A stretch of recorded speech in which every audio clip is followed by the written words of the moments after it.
ఈ వాక్యాన్ని వీక్షిస్తున్న సహోదరి సహోదరులందరికీ క్రీస్తు పేరట వందనములు. ఈరోజు వాక్యం ద్వారా దేవుడు మనతో చెప్తున్న మాట, నరుని హృదయంలో ఆలోచనలు అనేకములుగా పుట్టును, యెహోవా యొక్క తీర్మానమే స్థిరము. సామెతల గ్రంథము 19:21. నిజమే కదా. మానవునికి ఎన్ని ఆలోచనలో కదా. కొన్ని ఆలోచన క్రియలు చూస్తే మనకు ఎంతో ఆశ్చర్యం అనిపిస్తుంది. అది ఆ మనిషి యొక్క గొప్పతనం కాదు, కానీ దేవుని యొక్క కృపయే కారణం.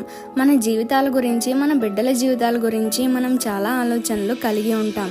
జీవితంలో ఇది సాధించాలి, అది సాధించాలి, పిల్లల్ని మంచి స్థాయిలో నిలబెట్టాలి, వారి కోసం ఎంత సంపాదించాలి అంత సంపాదించాలి, వెనకేయాలి. ఇంకా శత్రువుల గురించి వచ్చే ఆలోచనలు అయితే వర్ణనాతీతం. ఇలా మనం దేవుని చిత్తం కానప్పుడు ఎంతగా ఆలోచించినా అవి వ్యర్థమే. మనకు ఏది మంచితో ఏది అపాయమో మనకన్నా, మన తల్లిదండ్రుల కన్నా దేవునికే బాగా తెలుసు.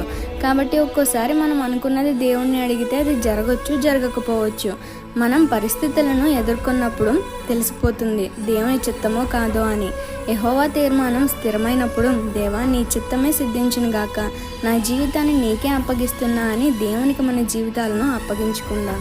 ఈ చిన్న సువార్త పరిచర్యలో మీ సహోదరులు. God bless you. ఆమేన్.